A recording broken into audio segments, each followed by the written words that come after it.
नरहर कुरुंदकर प्रगत अध्ययन व संशोधन केंद्राच्या वतीने मला सरदार वल्लभभाई पटेल, भारताचे पहिले उपपंतप्रधान, पहिले गृहमंत्री, पहिले संस्थानी खात्याचे मंत्री आणि पहिले माहिती आणि प्रसारण खात्याचे सुद्धा मंत्री यांचं 75वे स्मृतिवर्ष आणि 150वे जयंती वर्ष या निमित्ताने मला व्याख्यान देण्याची संधी उपलब्ध करून दिली. त्याच्याबद्दल मी आदरणीय श्यामलताई पत्की, संगेवार सर, श्री दीपनाथ पत्की आणि पांडे सर या सगळ्यांचे मी सुरुवातीला आभार व्यक्त करतो. मगाशी जोशी सरांनी जो उल्लेख केला की 2025 मध्ये या अनुषंगाने अक्षरनामा या वेब पोर्टलवर सरदार पटेलांचे च्या पत्रव्यवहाराचे जे 10 खंड 1970च्या दशकामध्ये त्यांच्या कन्या माजी खासदार मणीबेन पटेल यांच्या देखरेखीखाली आणि त्यांच्या विश्वासातले ज्येष्ठ पत्रकार हिंदुस्तान टाइम्सचे माजी संपादक श्री दुर्गादास यांनी प्रत्यक्ष संपादित केलेले जे प्रकाशित झाले होते त्याच्या अनुषंगाने मी प्रत्येक एका खंडावर एक लेख असा मी लिहिला होता. सर्वप्रथम आमच्या दोघांचे संबंध अतिशय चांगले आहेत, पण जाहीरपणे मी अक्षरनामाचे संपादक श्री राम जगताप यांचे मी पुन्हा एकदा आभार मानतो. जोशी सरांनी सांगितलं की त्या लेखामध्ये जे आलंय त्याच्या पलीकडे काही गोष्टी येतील, तर ते थोडीशी मी दुरुस्ती अशी करतो. एकतर ती लेख मला इथे उपस्थितांपैकी सगळ्यांनी वाचली असेलच अशी नाही, आणि पलीकडे कोणत्या अर्थाने असेल, कारण का वेब पोर्टल जरी असलं तरी शब्दांची मर्यादा पाळावी लागते. म्हणजे तिथे काही लाखाचा मोठा 1 लाख शब्दांचा प्रबंध लिहिता येत नाही. त्यामुळे अनेक गोष्टी ह्या गाळाव्या लागल्या आणि थोडासा माझा ते लिहित असतानाचा रोख हा होता की तपशिलाची मांडणी करून त्याच्याबद्दल निष्कर्ष थोडक्यात मांडायचे, म्हणजे मग वाचकांना स्वतःचे निष्कर्ष काढायला मुभा दिली जावी. व्याख्यानाच्या बाबतीत थोडंसं मी उलट करणार आहे की तपशील हे जितके कमी ठेवता येतील तितके ठेवत त्या अनुषंगाने माझी जी काही निरीक्षण आहे ती मी मांडायचा प्रयत्न करणार आहे. दुसरं, ह्या व्याख्यानाची अंगभूत मर्यादा अशी म्हणता येईल की कुरुंदकर सरांचा जो आकलनमधला लेख तुम्ही फार पूर्वी वाचला होता तो या व्याख्यानाच्या निमित्त मी पुन्हा वाचला नाही. म्हणजे मला जे म्हणायचं आहे त्याच्यावर इतर जणांनी काही व्यक्त केली आहेत, त्याचा फारसा प्रभाव पडू न देणं हा त्याच्या मागचा मर्यादित हेतू होता. परंतु आपल्याला कुरुंदकर सरांचं स्मरण करावंच लागेल, कारण का मराठीमध्ये सरदार वल्लभभाई पटेलांबद्दल ज्या 2 व्यक्तींनी लिहिलं, पहिले म्हणजे काँग्रेसचे ज्येष्ठ नेते मामासाहेब देवगिरीकर, त्यांचं 70च्या दशकातलं जे चरित्र आहे ते, आणि अर्थात कुरुंदकर सरांचा लेख, याच्या व्यतिरिक्त तोपर्यंत सरदार वल्लभभाई पटेलांबद्दल सविस्तर असं मराठीत फारसं विश्लेषणात्मक क्वचित लिहिलं गेलं होतं. जे होतं ते थोडंसं भक्तिभावानी किंवा गौरवपूर्ण अशा पद्धतीचं होतं. आणि म्हणून या पार्श्वभूमीवर या लेखांमध्ये जो कालखंड, या पत्रव्यवहाराच्या खंडांमध्ये आणि मग अर्थातच लेखामध्ये जो कालखंड घेतला गेला आहे तो 1945 ते 1950 एवढाच आहे. त्यामुळे बारडोलीचा सत्याग्रह असेल, खेड्याचा सत्याग्रह असेल, असहकार चळवळ असेल, वगैरे वगैरे, ह्या सगळ्या गोष्टींचा तपशील मी माझ्या व्याख्यानामध्ये सांगणार नाहीये. दुसरी एक मर्यादा, ती मर्यादा जाणवेल की मला ते बलस्थान वाटतं की हैदराबाद मुक्तीमध्ये सरदार वल्लभभाई पटेलांची जी भूमिका होती ती इथे बसलेल्या बहुतेकांना माहिती आहे. त्यामुळे त्याच्याबद्दल पुन्हा तेच सांगणं हे काही मला प्रशस्त वाटत नाही. आणि शिवाय महात्मा गांधींची हत्या झाल्यानंतर जे काही सगळं राजकारण झालं, चौकशी झाली, त्याच्याबद्दल मोरे सर आहेत उपस्थित, त्यांचा महत्वाचा ग्रंथ प्रकाशित झालेला आहे, त्यामुळे त्याही बद्दल मी फारसं बोलणार नाही. परंतु अलीकडच्या काळामध्ये विशेषतः त्यांची 150वी जयंती वर्ष आणि 75वे स्मृती वर्ष पाहता त्याच्या आधीच्या काही कालखंडामध्ये बरीच उलटसुलट अशी त्यांच्याबद्दल चर्चा झालेली आहे. अनेकांनी ते कसे आपले आहेत आणि ते तुमचे नाहीत असं सांगण्याचा प्रयत्न केलेला आहे. त्यांच्यावर एक प्रकारे दावा सांगण्याचा प्रयत्न हा वेगवेगळ्या राजकीय शक्तींनी केलेला आहे. त्या संदर्भात ज्येष्ठ डिप्लोमॅट, माजी IAS ऑफिसर आणि मुख्य म्हणजे महात्मा गांधी आणि चक्रवर्ती राजगोपालाचारींचे नातू श्री गोपाळकृष्ण गांधी यांनी 2013 मध्ये सरदार वल्लभभाई पटेलांच्याबद्दल एक जो लेख लिहिला होता त्यातलं एक महत्वाचं वाक्य मी उद्धृत करू इच्छितो.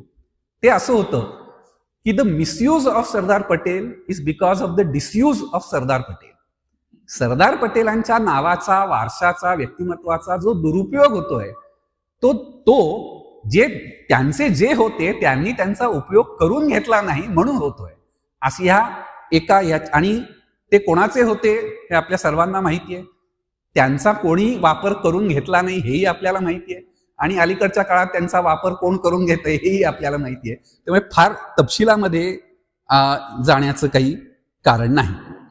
तर आता या सगळ्या व्याख्यानाची सुरुवातीचा मुद्दा मी जो मांडणार आहे तो स्वातंत्र्याच्या आधीचा, म्हणजे 1945-46च्या ज्या ब्रिटिश राजवटीतल्या शेवटच्या निवडणुका झाल्या, केंद्रीय विधिमंडळाच्या आणि प्रांतिक विधिमंडळाच्या, त्याच्यातनं मी सुरुवात करणार आहे. कारण त्या अतिशय महत्वाच्या निवडणुका होत्या. दुसरं महायुद्ध झालं होतं आणि जी काही भारताला स्वातंत्र्य मिळण्यासाठी ज्या काही घटनात्मक चर्चा झाल्या होत्या त्याच्यातनं जी एक कोंडी निर्माण झाली होती, ती कोंडी फोडण्याच्या दृष्टीने ह्या निवडणुका घ्याव्या असं ब्रिटिश राजवटीने ठरवलं. आणि आपल्या सर्वांना ज्ञात आहे की मुस्लिमांसाठी ज्या स्वतंत्र मतदारसंघ होते ते सगळे स्वतंत्र मतदारसंघांमध्ये मुस्लिम लीगनी दणदणीतपणे विजय मिळवला आणि एका अर्थाने फाळणी होणार हे निश्चित झालं. पण ह्या सगळ्या निवडणुकांमध्ये काँग्रेसची स्ट्रॅटेजी किंवा व्यूहरचना काय होती हे पाहणं सुद्धा मला असं वाटतं महत्वाचं आहे.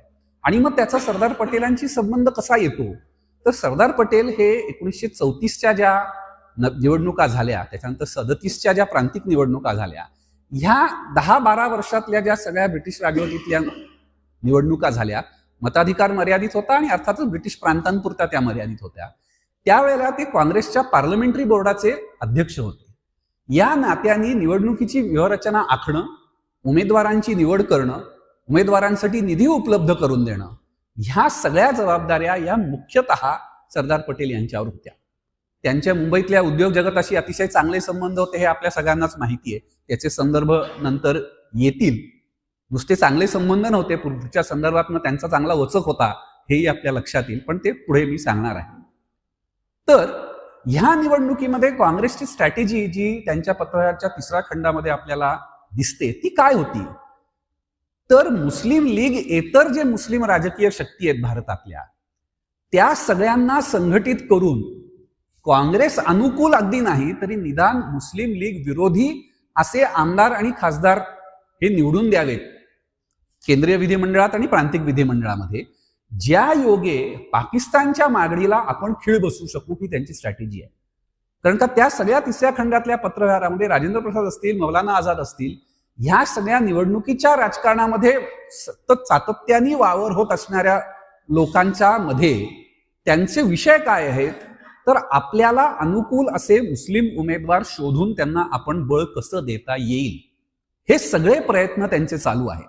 आणि एक त्याच्यातलं पत्र जे मी लेखात उद्धृत केलेलं आहे, आपल्याला माहितीच आहे की जसं नंतर सगळं राजकारण झालं त्याच्यात ती स्पष्ट तरतूद आली की 1947चा जो भारत स्वतंत्र कायदा होता त्याच्यामध्ये सिंध प्रांतामधल्या विधिमंडळाला हा अधिकार दिला होता की तुम्ही ठरवायचं तुम्ही पाकिस्तानात जाणार का भारतात स्वतंत्र भारतात सामील होणार.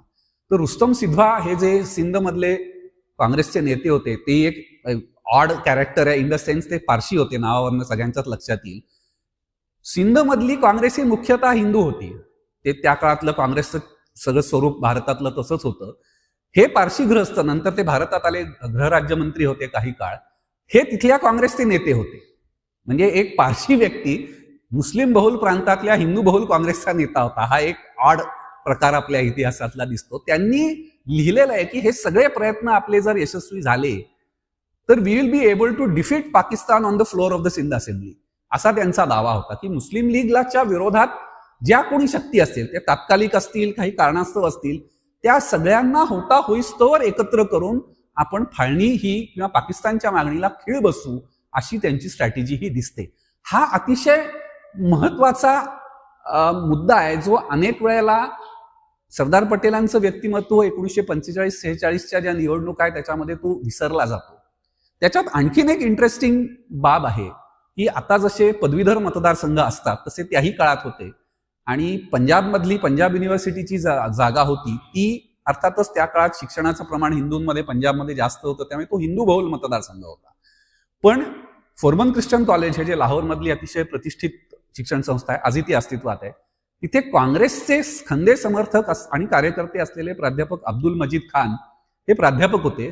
त्यांनी पटेलांना विनंती केली की तुम्ही माझा विचार करावा ह्या मतदारसंघासाठी, पटेलांनी त्यांना जे उत्तर दिलंय ते फार इंटरेस्टिंग आहे. ते म्हणतात की हा हिंदू बहुल मतदारसंघ आहे, त्यामुळे स्वाभाविकपणे आम्ही आधी हिंदू उमेदवाराचा विचार करू, पण तुमचा आम्ही विचार करू त्याचं कारण आम्हाला हे दाखवून द्यायचंय की हिंदू मतदार हे मुस्लिम उमेदवाराला मतदान करू शकतात, आणि जेणेकरून हा जो सगळा फुटीरतावादाचं राजकारण आहे त्याला कुठेतरी खीळ बसेल.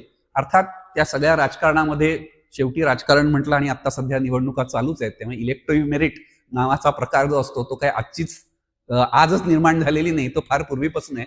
मग त्या सगळ्या पंजाबच्या काँग्रेसच्या गटबाजीमध्ये तिकीट दुसऱ्याला दिलं, ती जागा काँग्रेसनी जिंकली वगैरे, हे सगळं आपल्याला माहिती आहे. तर अशा सगळ्या पार्श्वभूमीपासून आपण सुरुवात करतो आणि मग त्याच्यानंतरचा घटनाक्रम आपल्याला माहिती आहे की मग अंतरिम सरकार स्थापन झालं, त्याच्यामध्ये मुस्लिम लीग आणि काँग्रेसमध्ये अतिशय विसंवाद होता आणि मग त्या पार्श्वभूमीवर फाळणीच्या निर्णयाकडे आपण पुढे जात जाईल. आता जसं मी मगाशी उल्लेख केला की हैदराबाद मुक्तीसंग्रामाबद्दल त्यांचं जे योगदान आहे ते सर्वज्ञात आहे, साधारणपणे आपल्याला त्याची कल्पना असते, पण त्याच्यातले काही एक दोन बारकावे जे फारसे आपल्याला माहिती नसतात त्याचा उल्लेख मी इथे करतो. आणि दुसरा मुद्दा, संस्थानांच्या विलिनीकरणामुळे त्यांना जे लोहपुरुष हे नाव पडलेलं आहे त्याच्याबद्दलही आपल्याला माहिती असते, पण संस्थानांचा प्रश्न हा विलिनीकरणाच्या पलीकडे देखील होता हे आपल्याला फारसं माहिती नसतं, त्यामुळे त्याची मी थोडीशी आता चर्चा करीन. एक म्हणजे एस अरवमुदु अय्यंगार नावाचे ख्यातनाम वकील होते हैदराबादचे. हैदराबाद मुक्तीसंग्राम, निजामांनी केलेल्या राजकीय सुधारणा याच्यामध्ये त्यांचं नाव येतं. ते निजामाच्या एक्झिक्युटिव्ह काउन्सिलचे सुद्धा काही काळ सदस्य होते. ते हे आपल्याला माहिती आहे की नोव्हेंबरमध्ये 47 मध्ये स्टँडस्टिल अग्रीमेंट झालं आणि कन्हैयालाल मुंशी हे भारत सरकारचे प्रतिनिधी म्हणून हैदराबादमध्ये गेले. तोपर्यंत हैदराबादमध्ये काय घटना घडामोडी चाललेत याची एक माहिती ही सरदार पटेलांपुढे ह्या अरवमुदी अय्यंगार देत असत, आणि ती पत्र छापलेली असल्यामुळे आपल्याला ते कळतं की हे आपल्या अनेकांना माहितीच असेल की स्टँडस्टिल अग्रीमेंटच्या व्हायच्या आधी मधला जो एक प्रकारे व्हॅक्युमचा काळ होता, त्या काळात सिकंदराबाद कॅन्टोन्मेंट मधलं पोस्ट अँड टेलिग्राफ ऑफिस हे भारत सरकारच्या ताब्यात होतं. त्यामुळे ते जे सगळं दळणवळण हे भारत सरकार त्याच्यावर निगराणी ठेवत होतं. पुढच्या त्या सगळ्या कागदपत्रांमध्ये निजाम आणि त्याचे जे इंग्लंडमधले कायदेशीर सल्लागार होते वॉल्टर माउंटन यांचा जो तारा जात होत्या त्या रितसर भारत सरकार हे अडवत होतं आणि ते माहिती होतं सगळं.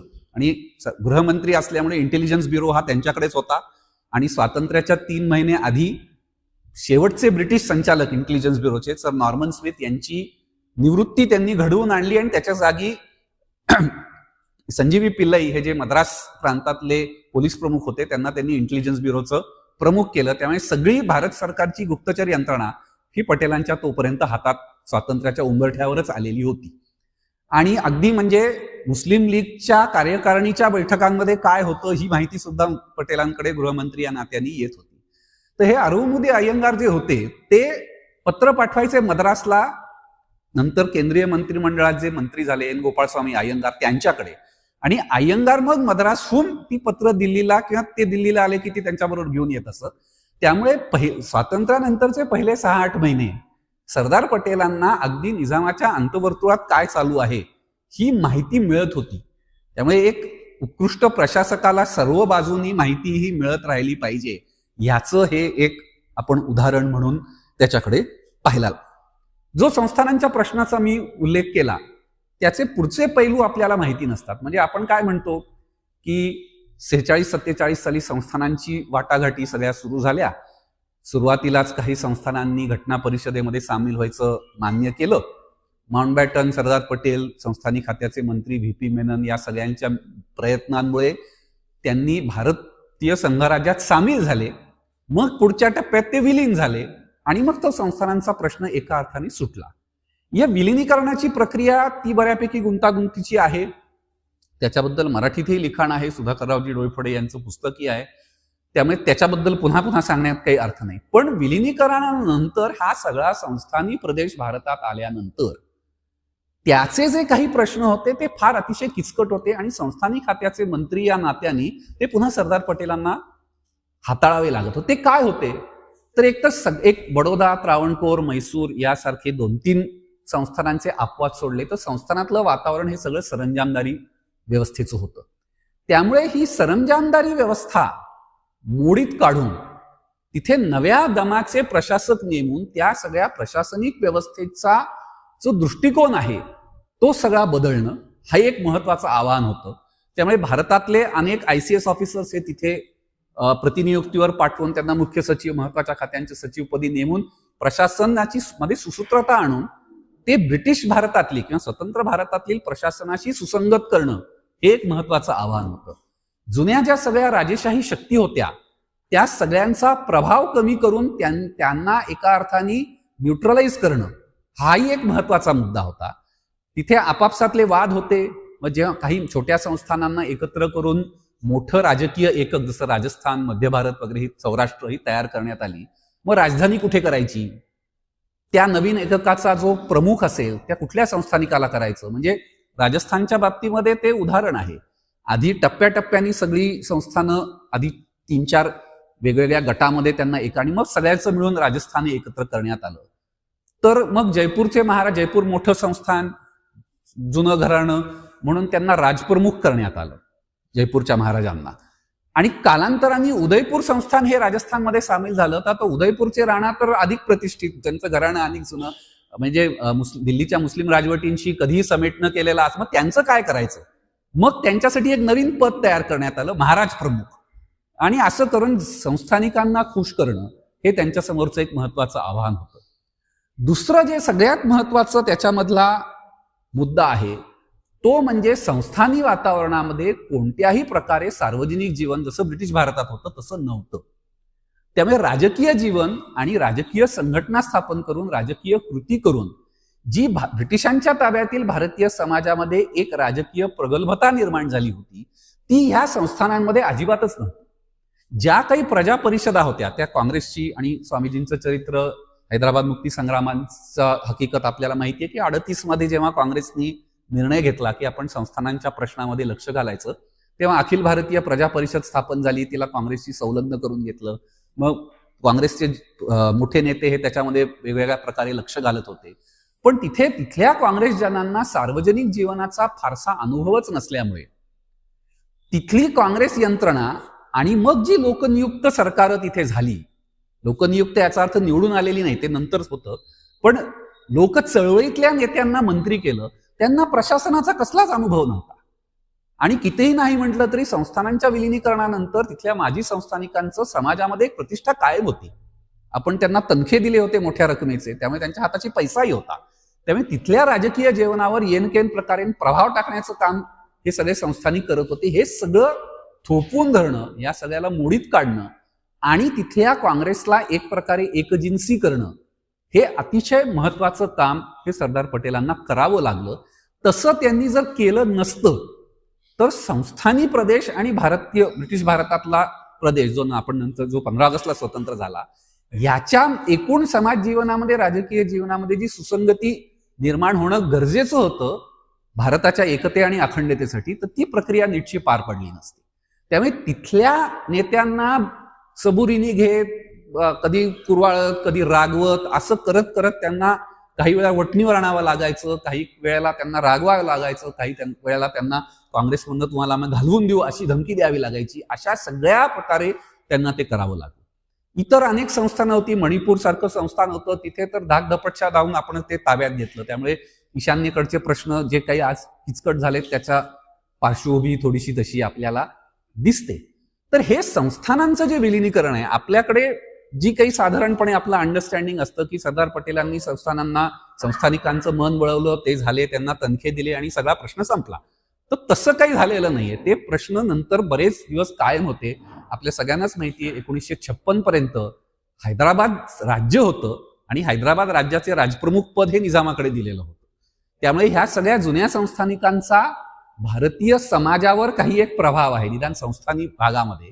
त्यामुळे त्यांना एका मर्यादेपलीकडे नाराज करून चालणार नाही, ही एक धारणा ही सरदार पटेलांची होती. आणि म्हणून त्यांच्यावर अनेक वेळेला जो आक्षेप घेतला जातो की ते कॉन्झर्वेटिव्ह वृत्तीचे होते, की जलद गतीने बदल घडून आणून समाजामध्ये उलथापालथ घडवून आणायची ही काही त्यांची दृष्टी नाही. याचा अर्थ बदल नको होता असं अजिबात होत नाही, पण तो बदल धीम्या गतीने समाजात आणि देशात जे काही आर्थिक राजकीय शक्ती आहेत त्यांचा अंदाज घेतच आपल्याला पुढे जावं लागेल, अशी त्यांची ही धारणा होती. त्यामुळे 45-46च्या निवडणुकीचा मी उल्लेख केला आणि मग अर्थात फाळणीचा संदर्भ हा येतोच. फाळणीबद्दल मोरे सरांनी पुस्तक लिहिलं आहे, त्यामुळे त्याच्यातल्या पुन्हा तपशिलांचा उल्लेख करायची गरज नाही. आपल्या सर्वांनाच माहिती आहे की जी काही फाळणीबद्दलची इतिहास लेखन झालेलं आहे त्याच्यातले बहुतांश अभ्यासक हे सरदार पटेलांना एक श्रेय देतात की काँग्रेसच्या नेत्यांपैकी आता आपण मुस्लिम लीग बरोबर एकत्र सत्ता राबवू शकत नाही आणि भारत स्वतंत्र झाला तर मुस्लिम लीगला कोणत्या तरी प्रकारे सत्तेत वाटा द्यावा लागेल, त्यापेक्षा फाळणी केलेली बरी. हे भान सरदार पटेलांना सगळ्यात आधी आलं, याच्याबद्दल अनेकांचं एकमत आहे. अगदी 1950 साली त्यांच्या निधनानंतर मानवेंद्रनाथ रॉय यांनी जो इंडिपेंडेंट इंडियामध्ये मृत्यूलेख लिहिला, तो त्यांचं मेन आय हॅव मेट या नावाचं छोटेखानी पुस्तक आहे, त्याच्यात तो संग्रहित आहे. त्याच्यात त्यांनी बाकी सगळ्याबरोबर हा मुद्दा त्यांनी अधोरेखित केलेला आहे की सरदार पटेल हे वास्तववादी होते. म्हणजे काय होते तर फाळणी ही कशी आवश्यक आहे हे सगळ्यात आधी सरदार पटेलांना लक्षात आलं. त्यामुळे पुढच्या अनेक गोष्टी ह्या सोप्या झाल्या असं श्रेय त्यांनी दिलेलं आहे. हे संस्थानांचे सगळे प्रश्न होते. संस्थानं विलीन झाल्यानंतर सुद्धा काही आडमुठे संस्थानिक होते, म्हणजे त्या पत्रव्यवहारात अगदी तपशील नाहीये, पण अनेक संस्थानिकांनी आपली सत्ता गेल्यानंतर वारंवार इंग्लंड, अमेरिका, युरोपातल्या देशात भेटी दिल्या आणि त्या भेटी दरम्यान आपल्याकडचे मौल्यवान दागिने भारतातनं बाहेर नेले, ते तिथे विकले, तिथे त्यांनी बँक अकाउंट्स काढले. हे असं सगळं त्यांनी केलं. ते सगळे पैसे पुन्हा त्यांच्याकडनं काढणं हाही एक अतिशय डोकेदुखीचा प्रयत्न होता. जे तरी लोकनियुक्त सरकार आली तरी तिथल्या लोकनियुक्त सरकारांना त्रास देणारे संस्थानिक होते. म्हणजे अगदी बडोद्याचे प्रतापसिंग महाराज होते, त्यांचा फारच त्रास व्हायला लागला. शेवटी सरकारने त्यांना पदच्युत केलं आणि त्यांचे चिरंजीव फतेसिंगराव गायकवाड यांना बडोद्याचे महाराज म्हणून नियुक्त केलं. या सगळ्या ह्याच्यामध्ये संस्थानं विलीन झाली आणि सगळे प्रश्न सुटले, असा जो आपला एक सर्वसाधारण समज आहे तो तितकासा खरा नाही, हे या विवेचनातनं आपल्याला कदाचित लक्षात येईल. त्या सगळ्या पत्रव्यवहारात अनेक तपशील आहेत, बारकावे आहेत, नियुक्त्यांचे प्रश्न आहेत, राजधानी कुठे करायची, कोणाला काय नेमायचं, मंत्रिमंडळातले हेवे दावे, त्याच्यातले मतभेद, इतके तपशील आहेत की त्या सगळ्या तपशिलांमध्ये जाणं काही गरजेचं नाही. दुसरा जो प्रश्न त्यांना गृहमंत्री या नात्याने आणि काँग्रेसचे एक ज्येष्ठ नेते या नात्याने सोडवावा लागला, तो म्हणजे नव्याने स्वतंत्र झालेल्या प्रांतांमधल्या काँग्रेसमध्ये असलेली गटबाजी. मद्रास प्रांतात आणि बंगालमध्ये ही दोन प्रांतांमध्ये अतिशय गटबाजीने काँग्रेस पोखरलेली होती. 46 साली ज्या प्रांतिक निवडणुका झाल्या ते 52 साली पहिली सार्वत्रिक निवडणूक झाली ह्याच्यामध्ये. मद्रासमध्ये अक्षरशः दर वर्षाला मुख्यमंत्री बदलत असत आणि दरवेळेला काही नव्यानी सगळी मांडणी होत असे, गटबाजी होत असे, त्यामुळे तिथलं सरकार बऱ्यापैकी खिळखिळं होतं. त्यामुळे ते सगळं कमीत कमी होत राहावं याच्यासाठी सरदार पटेलांना खूप लक्ष घालावं लागलं. बंगालमध्ये अडचण काय झाली होती की फाळणीनंतर पूर्व बंगालमधले जे काँग्रेस नेते होते बरेचसे ते पश्चिम बंगालमध्ये स्थलांतरित झाले आणि हे स्थलांतरित झाल्यानंतर त्यांचे उर्वरित बंगालमध्ये म्हणजे आजचा पश्चिम बंगाल तिथल्या काँग्रेस संघटनेमध्ये त्यांचं काही स्थान नव्हतं. पण पूर्व बंगालमधले महत्वाचे नेते डॉक्टर प्रफुल्लचंद्र घोष हे बंगालचे मुख्यमंत्री झाले. पक्ष संघटनेत त्यांना फारसं स्थान नव्हतं, कारण का ते सगळे एका अर्थाने स्थलांतरितच होते. त्यामुळे त्यांच्या विरोधात बऱ्यापैकी नाराजी होती पक्ष संघटने. या सगळ्याचा परिणाम असा झाला की जेमतेम 6-8 महिन्यात त्यांचं सरकार पडलं आणि मग नंतर डॉक्टर बिधनचंद्र रॉय हे बंगालचे मुख्यमंत्री झाले. त्यांनी 1962 पर्यंत म्हणजे मृत्यू होईपर्यंत त्यांनी बंगालचं मुख्यमंत्रीपद भूषवलं आणि कम्युनिस्टांचा जे काही आव्हान निर्माण झालं होतं ते थोपवत काँग्रेसची सत्ता तिथे स्थिर केली. आणि या सगळ्या काळामध्ये बिधनचंद्र रॉय यांना जमेल तसं बळ देत त्यांच्या विरोधकांना कसं फार पुढे येऊ द्यायचं नाही, अशा पद्धतीचं स्ट्रॅटेजी ही सरदार पटेल यांनी राबवलेली दिसते. अशीच गटबाजी जवळपास प्रत्येक राज्यामध्ये, त्याला प्रांत म्हणायचं, 1950 साली घटनेची अंमलबजावणी होईपर्यंत राज्य हा शब्द वापरला जात नव्हता, प्रांत हा शब्द वापरला जात होता. मग ह्या सगळ्या गृहमंत्री या नात्याने या सगळ्या प्रांतांशी समन्वय साधावा लागायचा. तो कसा तर ICS मधले आणि इंडियन पोलीस सर्व्हिस मधले सगळे ब्रिटिश अधिकारी निवृत्त होऊन मायदेशी जाणार होते. त्यांनी खाली केलेल्या पदांवर भारतीय अधिकाऱ्यांना नेमणं, त्या भारतीय अधिकाऱ्यांची प्रमोशन झाल्यामुळे ज्या जागा रिकाम्या झाल्या होत्या तिथे इतर भारतीय अधिकाऱ्यांना नेमणं, मग IAS ची स्थापना होणं, इमर्जन्सी रिक्रुटमेंट, हे सगळं करून स्वतंत्र भारताला पुरेशा संख्येने सनदी अधिकारी असावेत, हे सगळे प्रयत्न सुद्धा गृहमंत्री या नात्याने त्यांना करावे लागले. आसामचाही प्रश्न होता. काही राज्यांमध्ये आता आपण आज राज्यपाल मुख्यमंत्री संघर्षाबद्दल बोलतो, तो त्याही वेळेला होता. बिहारमध्ये तसा संघर्ष झाला, मग ते सगळं सोडवायला लागलं. आसाममध्ये सरकार फारसं स्थिर नव्हतं, तिथे मग सर अकबर हैदरींसारख्या राज्यपालाशी नियमित हे करून समन्वय साधून ते सगळं ते स्थिर करणं, कारण का मग तिथे इतर काही प्रश्न होते. मणिपूर, त्रिपुरा या सगळ्या संस्थानांचा प्रश्न होता. पूर्व पाकिस्तानमधनं येणारे शरणार्थी असतील किंवा तिथनं येणारे मुस्लिम घुसखोर असतील, या सगळ्याची हाताळणी ही गृहमंत्री या नात्याने त्यांना करावी लागत असेल. त्यामुळे अशी 3 महत्वाची खाती ही त्यांच्याकडे होती. आता आपल्याला वाटेल की माहिती आणि प्रसारण खातं, त्यावेळेला काही टीव्ही नव्हता, फक्त ऑल इंडिया रेडिओ होता, त्यामुळे असं त्याचं काय महत्व असेल माहिती आणि प्रसारण खात्याचं, तर तसं दिसत नाही. कारण का एकदा देश स्वतंत्र झाल्यावर पहिला प्रश्न जो ऐरणीवर आला तो म्हणजे रेडिओवरची भाषा कोणती वापरायची. मग त्याच्यामध्ये कुठल्या स्टेशनवर कोणत्या भाषेचे हे पाहिजेत. मग त्या काळात हिंदीवाल्यांचा आग्रह होता, सगळीकडे संस्कृतनिष्ठ हिंदी वापरली पाहिजे. पंजाबमध्ये प्रश्न पंजाब विरुद्ध हिंदीचा होता, मग उर्दूचं काय करायचं. हे सगळे प्रश्न पहिले वर्षभर रंगराव दिवाकर माहिती आणि प्रसारण खात्याचे मंत्री होईपर्यंत हे सगळं सरदार पटेलांच्याकडेच होतं. त्यामुळे असे सगळे वेगवेगळे प्रशासनिक प्रश्न हे त्यांना हाताळावे लागायचे. प्रशासनावर पकड मिळवणं, काँग्रेसची गटबाजी जी सगळी होती ती सगळी हाताळत, कारण का ती गटबाजी जर एका मर्यादेपलीकडे चालवून दिली असती तर स्वतंत्र भारताला पहिल्या 2-3 वर्षातच जी राजकीय अस्थिरता भोगावी लागली असती ती फार भयंकर झालं असतं. त्यामुळे ते टाळणं हे सरदार पटेलांचं एका अर्थाने श्रेय आहे. घटना परिषदेमध्ये सुद्धा त्यांची अतिशय महत्वाची भूमिका होती. 2 एकाच गोष्टीचा उल्लेख करतो. आपल्याला सगळ्यांनाच माहिती आहे की इंग्रज काळामध्ये अल्पसंख्याकांसाठी स्वतंत्र मतदारसंघ होते. ते अर्थातच स्वातंत्र्य मिळाल्यानंतर रद्द होणार होते, त्याच्याबद्दल कोणाचं काही हे नव्हतं. पण मग अल्पसंख्याकांसाठी राजकीय आरक्षण असावं का, असा प्रश्न निर्माण झाला. अतिशय कुशलतेने शिथाफीनी अल्पसंख्याक समुदायाच्या घटना परिषदेतल्या प्रतिनिधींना समजावून प्रसंगी जे काही तंत्र वापरायची असतील ते वापरून त्यांच्याकडनंच ही मागणी मागे घ्यायला त्यांनी लावली.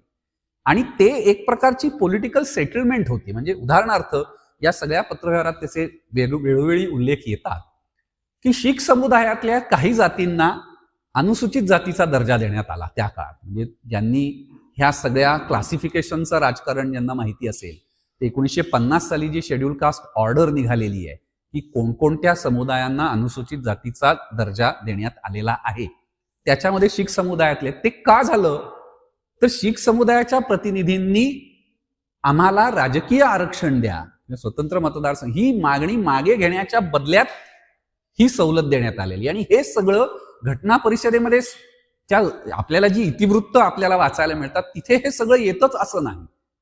ते सगळं अनेक वेळेला कमिटींच्या प्रस्तावामध्ये किंवा पडद्यामागे जे आपण म्हणतो त्या सगळ्या हालचालींमध्ये हे सगळं आपल्याला दिसून येतं. आणि कसं असतं की उपलब्ध जो सगळा प्रकाशित सामग्री असते त्याच्यात असं स्वच्छपणे क्वचित येतं, ते आपल्याला थोडंसं रिडिंग बिटवीन द लाईन्स करूनच ते काढावं लागतं. तर अशा सगळ्या म्हणजे अगदी मूलभूत अधिकारांबद्दल काय तरतुदी असाव्यात ह्याच्याबद्दल सरदार पटेल यांचं काही एक योगदान आहे. अर्थात नंतरच्या काळात जेव्हा प्रत्यक्ष प्रशासन करण्याची वेळ आली आणि लोकांच्या देशाची एकता आणि अखंडता राखण्यासाठी लोकांना दिलेल्या स्वातंत्र्याचा संकोच करायची वेळ आली, तेव्हा मात्र सरदार पटेलांनी असं नेहरूंकडे तक्रारवजा निरीक्षण नोंदवलं की आपण लोकांना स्वातंत्र्य देताना आपण नको इतक्या उत्साहात नको इतकं स्वातंत्र्य दिलेलं आहे, त्यामुळे आता त्याच्यावर काहीतरी मर्यादा घालण्याची वेळ आलेली आहे, अन्यथा देश चालवणं आपल्याला अवघड जाईल, अशा पद्धतीचं एक निरीक्षण आहे. त्याचबरोबर राज्यघटनेत अनेक संघटना स्वातंत्र्य वगैरे सगळ्याच्या तरतुदी असल्या तरी पुढे ते असंही म्हणतात अनेक काँग्रेसच्याच नेत्यांची पत्रव्यवहार करताना की आता सत्याग्रहाचा मार्ग आपण सोडून दिला पाहिजे, आताचा काळ हा सत्याग्रहाचा नाही.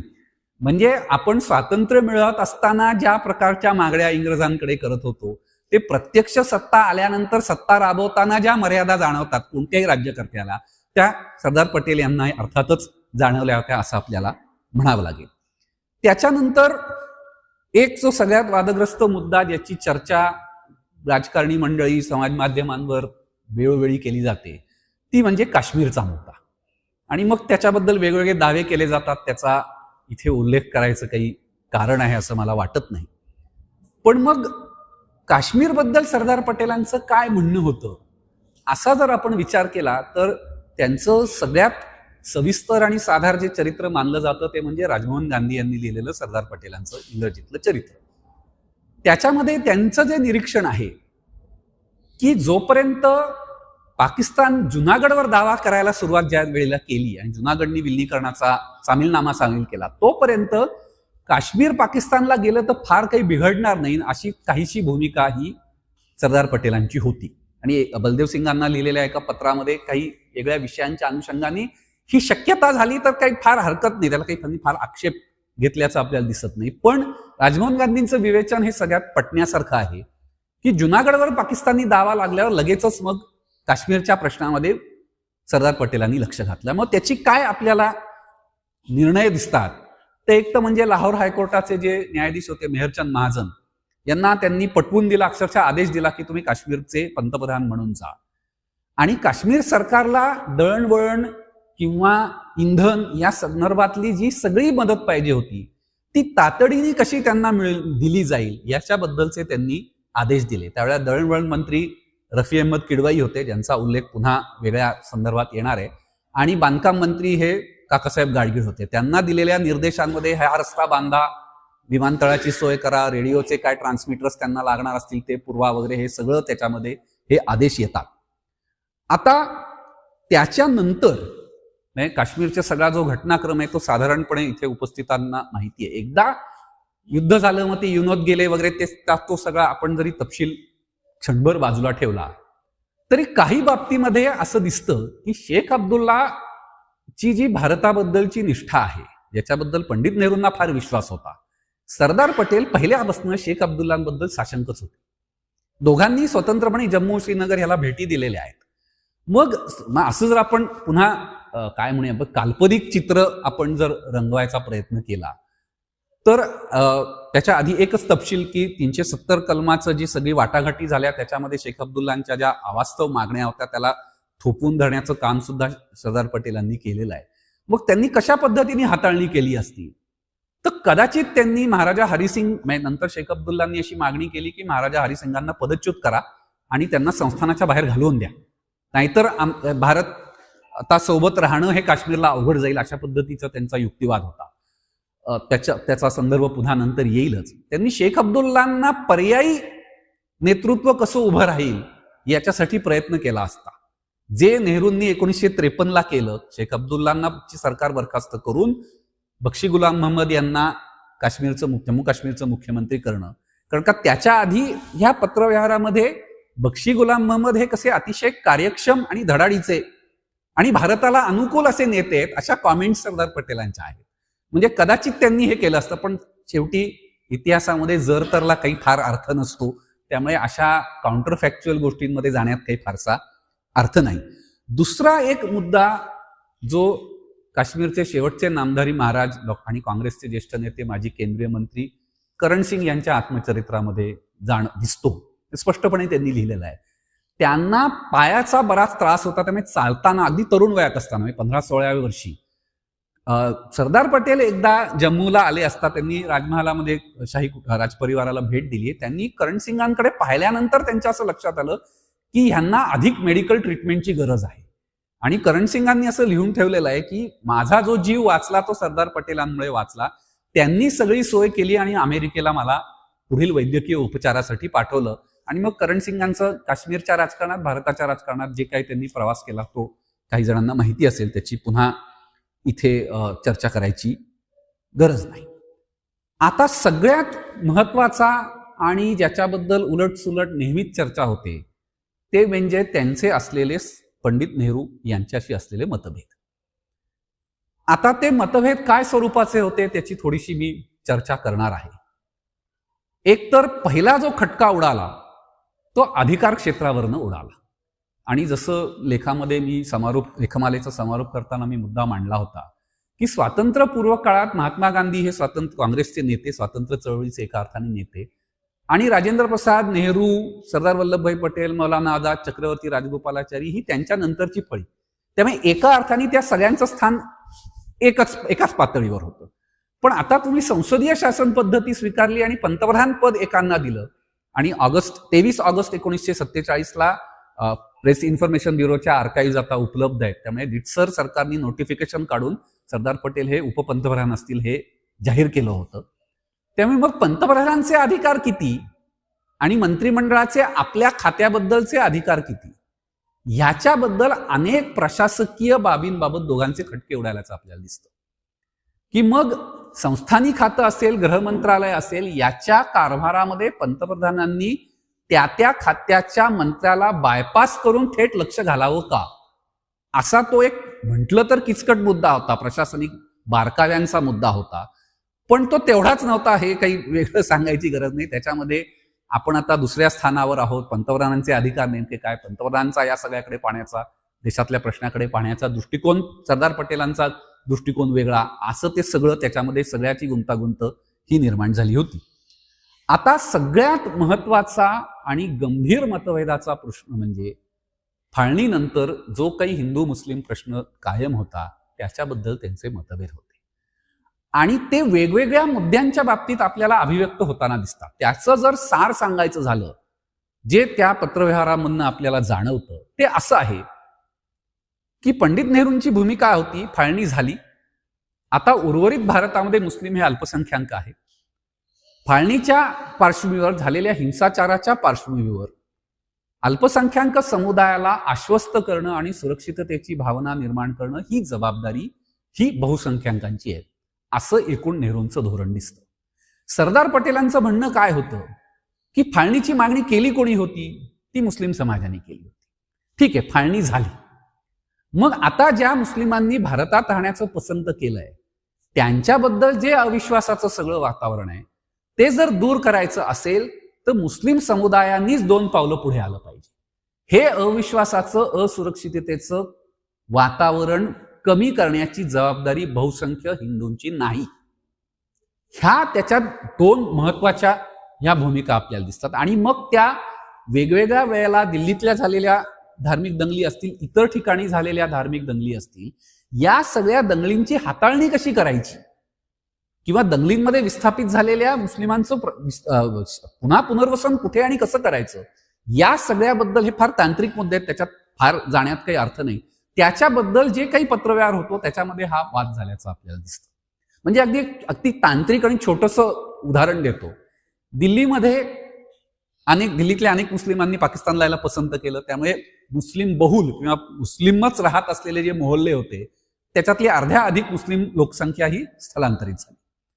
दिल्लीच्या इतर भागामध्ये जिथे दंगली झाल्या तिथे मुस्लिम विस्थापित झाले. मग आता ह्या रिकाम्या झालेल्या घरांमध्ये कोणाला ठेवायचं, ह्याच्याबद्दल मंत्रिमंडळात, काँग्रेस वर्किंग कमिटीमध्ये, नेहरू पटेलांमध्ये बरीच चर्चा झाली. नेहरूंचा असा एक दृष्टिकोन होता की दिल्लीमध्ये जे विस्थापित झालेले मुस्लिम आहेत त्यांना मुस्लिमांनी रिकामी केलेल्या घरामध्ये आपण त्यांचं पुनर्वसन करूया, म्हणजे जे दिल्लीतले मुस्लिम इलाके आहेत त्यांचं मुस्लिम बहुल असणं हे कायम राहील. सरदार पटेलांचं म्हणणं होतं की जी समस्येची मूळ आहे त्यालाच आपण पुन्हा बळकट करतोय, तर तिथे आपण पंजाबमधनं जे आलेले स्थलांतरित आहेत त्यांचं आपण पुनर्वसन करूया, म्हणजे जमातवादाच्या प्रश्नावर आपल्याला एक तोडगा काढता येईल. हे एक त्यांचं म्हणणं. दुसरं, आपल्याकडे इव्हॅक्युए प्रॉपर्टीचा एक कायदा झाला, जो पाकिस्तानात झाला म्हणून आपण केला. त्याचं स्वरूप साधारण असं होतं की जर स्थानिक प्रशासनाला अशी शंका आली की एखादी मुस्लिम व्यक्ती, आणि पाकिस्तानात हिंदू किंवा शीख व्यक्ती, ही आता हा देश सोडून दुसऱ्या देशात स्थलांतरित होऊ पाहत आहे किंवा होणार आहे किंवा झालेली आहे, तर त्याच्या नावावरची मालमत्ता जप्त करून ती सरकारच्या ताब्यात घ्यायची. आणि आपल्यापैकी ज्यांनी गरम हवा हा सिनेमा पाहिला असेल त्याच्यामध्ये हा प्रश्न आहे की बलराज सहानी हे निर्णय घेतात की आपण भारतातच राहायचं, पण त्यांचं घर हे त्यांच्या मोठ्या भावाच्या नावावर असतं जे पाकिस्तानला स्थलांतरित होतात, त्यामुळे, आणि व्यवसाय बलराज सहानींच्या नावावर असतो, त्यामुळे घर जातं पण व्यवसाय राहतो अशी, आणि मग घर त्यांना कोणी देत नाही, अशा पद्धतीची ती सगळी त्याच्यामध्ये एक चित्रण आहे. त्यामुळे मग पाकिस्ताननी काहीतरी केलं तर आपण काहीतरी केलं पाहिजे, असं करण्यामध्ये मग ते सगळं होतं. आणि त्याच्यात फार एक इंटरेस्टिंग पत्र आहे. मोहनलाल सक्सेना हे उत्तर प्रदेशातले नेते होते, ते पुनर्वसन खात्याचे मंत्री होते, ज्यांच्याकडे ह्या कायद्याची अंमलबजावणी, नवीन कायद्यात दुरुस्ती करणं वगैरे जबाबदारी होती. त्यांनी काहीतरी सांगितलं, मी हे असं असं नवीन करणार आहे आणि मला त्याच्यामध्ये अडचणी येत आहेत. आणि त्याच्यात पटेलांनी असं लिहिलं की मी तुम्हाला आधीच सांगितलं होतं, अशा पद्धतीचे कडक कायद्यांची अंमलबजावणी करण्याला तुम्हाला अडचणी येणारच आहेत. आता त्याचे पुढचे मागचे संदर्भ पाहिले तर ते कोणाचा निर्देश करू पाहतायत हे आपल्या साधारणपणे लक्षात येतं. आणि मग पुढचा जो जे खटके अधिक वाढत गेले, ते मग जेव्हा 1950 मध्ये काँग्रेसच्या अध्यक्षपदाची निवडणूक झाली, तेव्हा तो खटका, ते जे मतभेद होते ते चरमसीमापर्यंत गेले असं आपल्याला म्हणता येईल. पुरुषोत्तमदास टंडन विरुद्ध डॉक्टर पट्टाभी सीतारामय्या आणि तिसरा उमेदवार म्हणजे महाराष्ट्रातले शंकरराव देव. सीतारामय्या नाही, आचार्य कृपलानी. ही आधी एक निवडणूक तशी झाली होती. पटेलांची पसंती ही कृपलानींना होती आणि नेहरूंची पसंती आचार्य कृपलानींना होती आणि सरदार पटेलांची पसंती ही पुरुषोत्तमदास टंडन यांना होती.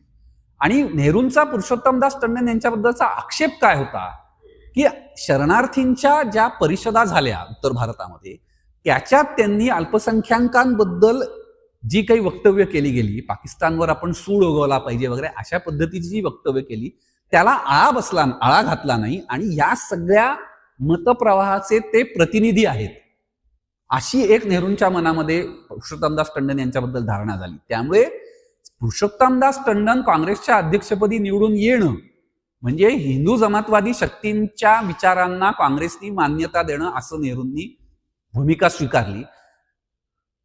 सरदार पटेलांचं त्याच्यावरचं म्हणणं असं होतं, त्यांनी टंडनांच्या पाठीशी आपली सगळी ताकद उभी केली. त्यांचं असं म्हणणं होतं की ती त्यांची मतं आहेतच, ह्याच्याबद्दल ते मान्य नव्हतं त्यांना. त्यांचं उलट म्हणणं होतं की ज्या शरणार्थींच्या एका परिषदेमध्ये ते अध्यक्षस्थानी होते, तिथे जो अतिरेक होऊ शकला असता तो टंडन अध्यक्ष असल्यामुळे तो कमी झाला. ही त्यांचं लॉजिक होतं. त्यांचं असं म्हणणं होतं की तुम्ही टंडन काय प्रकारचं नाशिकला अधिवेशन होणार होतं, सप्टेंबरमध्ये झालं ते काँग्रेसच्या अखिल भारतीय काँग्रेस समितीचं. त्या अधिवेशनात टंडन काय म्हणतात हे ऐकेसपर्यंत तुम्ही थांबा, तुम्ही त्यांना प्रीजज करू नका. आणि शेवटी अध्यक्ष जो असतो त्याला एकूण काँग्रेसची जी विचारांची चौकट आहे ती त्याला मान्य करावीच लागते, तो त्याच्या बाहेर जाऊ शकत नाही. त्यामुळे तुम्ही टंडन अमुक तमुक करतील असं गृहीत धरून जो त्यांना विरोध करताय तो कसा चुकीचा आहे, ही त्यांची भूमिका होती. आणि ह्या सगळ्यामध्ये दोघांमध्ये मतभेद निर्माण करण्याचं कामही अनेक जणांनी केलं. मणिबेन पटेल यांच्या प्रत्येक पत्राच्या खंडाला जी प्रस्तावना आहे त्याच्यात त्यांनी 2 लोकांची नावं घेतलेली आहेत. एक म्हणजे मृदुलाबेन साराभाई आणि दळणवळण रफी अहमद किडवाई. त्याच्याबद्दल मी थोडंसं नंतर बोलीन. मृदुलाबेन साराभाई ह्या शरणार्थींचं पुनर्वसन, ज्या स्त्रियांना पळवून नेलं होतं त्यांना पुन्हा भारतात परत आणून त्यांचं पुनर्वसन करणं, या कार्यामध्ये त्यांनी महत्वाचं काम बजावलं होतं. पण एकूणच त्यांचा दृष्टिकोन हा, पटेल हे आपल्या कामाबद्दल फार सहानुभूती बाळगणारे नाहीत, त्यामुळे तो एक विरोध होता. रफी अहमद किडवाई हे फार अजब प्रकरण होतं. म्हणजे एक प्रकारची बेदरकार वृत्ती असलेले ते राजकीय नेते होते. ते ऍक्च्युली मोतीलाल नेहरूंचे सहकारी होते, म्हणजे नेहरूंच्याच वयाचे जरी असले. आणि काँग्रेसमध्ये जे असे मुस्लिम नेते होते की ज्यांना स्वतःचं हिंदू अनुयायी होते, असे ते रफी अहमद किडवाई नावाचे नेते होते.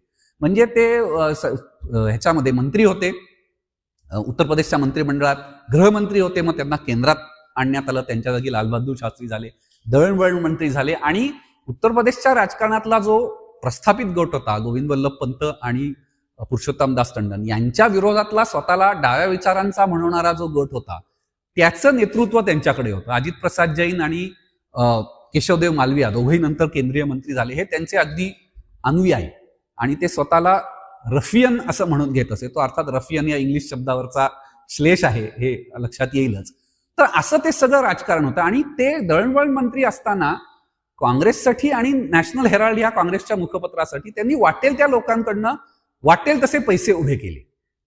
त्याच्यात वैयक्तिक त्यांच्या प्रामाणिकपणाबद्दल कोणाला फारशी शंका नव्हती, पण ते ज्या पद्धतीने पैसे गोळा करत होते, त्याच्या बदल्यात ज्या प्रकारची आश्वासनं देत होते, त्याच्याबद्दल सरदार पटेलांना तीव्र आक्षेप होता.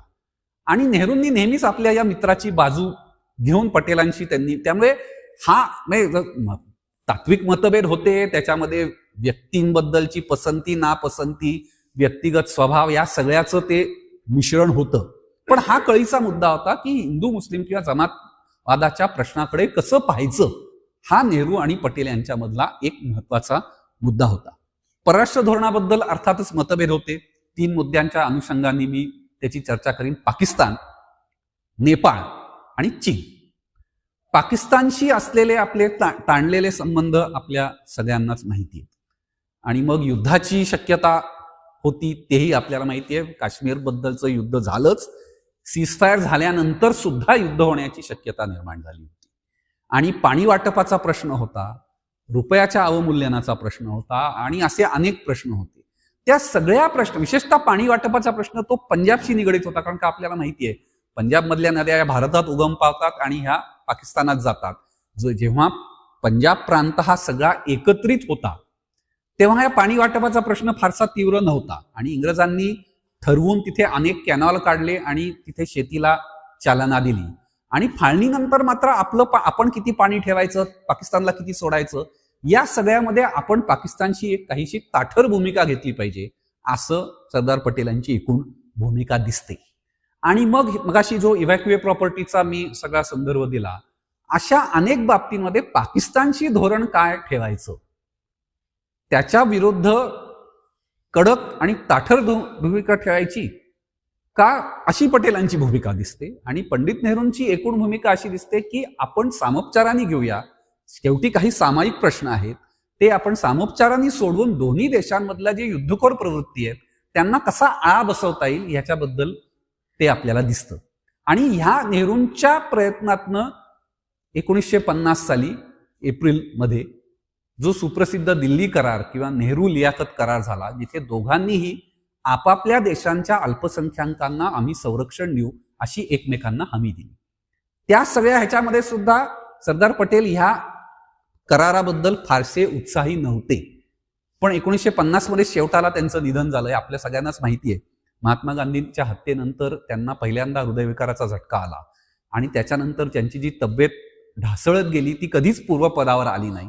बहुतेक वेळेला ट्रीटमेंटसाठी त्यांना मुंबईला तरी जावं लागायचं किंवा दिल्लीतला उन्हाळा सोसवत नसल्यामुळे ते मसुरी किंवा देहराडूनला ते जाऊन राहत असत आणि तिथनं मग कारभार होत असे. अगदी पंडित नेहरू परदेशी दौऱ्यावर जे गेले असताना 4 वेळेला सरदार पटेलांना पंतप्रधान पदाची जबाबदारी देण्यात आली, असे काही उल्लेख आहेत की मंत्रिमंडळाची बैठक सुद्धा मसुरी आणि डेहराडूनला झालेली आहे, की सगळे मंत्री दिल्लीहून निघाले आणि डेहराडूनच्या सर्किट हाऊसमध्ये मंत्रिमंडळाची बैठक झाली. त्यामुळे त्यांची तब्येत तशी त्या अर्थाने हे नव्हती. त्यामुळे ह्या कराराच्या बाबतीत ते साशंक होते.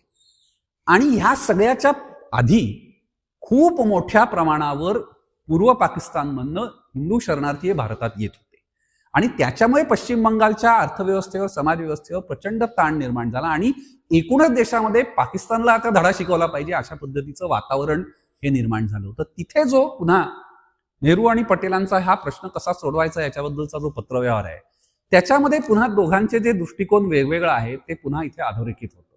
म्हणजे एक उदाहरण नेहरूंनी चर्चा केलेली आहे की हा शरणार्थींचा लोंढा कसा थांबवायचा. ॲपरंटली सरदार पटेलांनी जाहीर आणि खासगीत असं सांगितलं होतं की जितके हिंदू पूर्व पाकिस्तानामधनं आपल्याकडे येत आहेत तितकेच मुस्लिम आपण त्यांना घालवून देऊया, किंवा आमच्याकडे आलेले जे शरणार्थी आहेत त्यांच्या पुनर्वसनासाठी जी आपल्याला जमीन लागते ती जमीन पाकिस्तानने आपल्याला द्यावी. मग तुम्ही काय सगळ्यांना, अर्थ त्याचा असा होतो की सगळ्यांना हाकलून दिलं तरी मग तेवढी जमीन द्या, आम्ही त्यांचं पुनर्वसन करू. पंडित नेहरूंनी जो त्याच्यावर उपाय सांगितला तो तितकाच चमत्कारिक, मी त्याला अमानवी असा शब्द लेखात वापरलाय. माझं ते मत अजूनही कायम आहे. दोघांचेही सूचना वेगवेगळ्या पद्धतीने अमानवीच होत्या. नेहरूंचं म्हणणं होतं की आपण हे जे शरणार्थी येतात त्यांना आपण यूज देऊ नये भारतामध्ये. म्हणजे त्याचा काय परिणाम झाला असता तेही आपल्याला माहिती आहे. पण शेवटी जेव्हा हा करार झाला त्या कराराच्या निषेधार्थ आपल्याला माहिती आहे श्यामाप्रसाद मुखर्जी आणि क्षितिशचंद्र नियोगी या 2 बंगालमधल्या मंत्र्यांनी राजीनामे दिले आणि बंगालमधलं लोकमत हे या कराराच्या पूर्णतः विरोधात होतं. त्या लोकमताला त्याचं परिवर्तन करून ह्या कराराला आपण निदान संधी द्यावी, पाकिस्तानला ज्याला इंग्रजीमध्ये बेनिफिट ऑफ द डाऊट द्यावा, याच्यासाठी फारशी तब्येत चांगली नसताना सरदार पटेल कलकत्त्याला 5-6 दिवस राहिले, समाजातल्या सर्व स्तरांमधल्या लोकांशी भेटले, बोलले, संवाद साधला. कलकत्त्यात त्यांचं जाहीर भाषण झालं. असं एक उल्लेख मी वाचला की नेहरू हे कलकत्त्याला जायला अजिबात तयार नव्हते, कारण का आपण तिथे गेलो तर आपल्याला आपलं अजिबात स्वागत होणार नाही अशी त्यांची धारणा होती. त्यामुळे त्यांनी सरदार पटेलांना विनंती केली, सरदार पटेलांनी ती मानली. म्हणजे ज्या कराराबद्दल त्यांच्या मनामध्ये करार होण्याच्या आधी, करार होत असताना आणि करार झाल्यानंतर साशंकता होती, पाकिस्तानच्या प्रामाणिकपणाबद्दल शंका होती, त्या कराराला जाहीरपणे त्यांनी पाठिंबा दिला आणि बंगालमधलं लोकमत परिवर्तित करून त्या कराराला बंगालमधनं पाठिंबा मिळावा याच्यासाठी त्यांनी पुष्कळ प्रयत्न केले. म्हणजे जिथे नेहरूंचे अतिशय तात्विक स्वरूपाचे मतभेद होते, तिथे सुद्धा त्यांनी शेवटी नेहरूंचं म्हणणं मान्य करून त्यांनी ते प्रत्यक्षात आणण्यासाठी मदत केलेली आहे. दुसरं असं उदाहरण आपल्याला सांगता येईल, पुन्हा त्याचा पाकिस्तानशी संबंध येतो. शेख अब्दुल्लांच्या हातात एकदा सूत्र गेल्यानंतर, कारण का एकूण असं सगळं मांडणी त्या काळात होत होती की पाकिस्तानचा हल्ला परतून लावायचा असेल तर लोक भारत सरकारच्या पाठीशी पाहिजे, आणि लोकांचे नेते कोण आहेत तर ते शेख अब्दुल्ला आहे. त्यामुळे प्रशासन हे शेख अब्दुल्लांच्या हातात गेलं पाहिजे. शेख अब्दुल्लांच्या हातात प्रशासन गेल्यानंतर राजा हरिसिंगांचं काय करायचं हा प्रश्न अर्थातच निर्माण झाला. दोघांमध्ये पुष्कळ खटके उडाले, संपत्तीबद्दल, खाजगी संपत्तीबद्दल, अधिकाराबद्दल, त्यांच्या नोकरचा कर, अधिकाऱ्यांबद्दलचे पगार, सगळे म्हणजे ज्या काही प्रकारे मतभेद होऊ शकतात ते सगळे झाले. शेवटी शेख अब्दुल्लांचा असा आग्रह व्हायला लागला की हरिसिंगांनी संस्थान सोडावं आणि आयडियली त्यांनी महाराज पद सुद्धा सोडावं.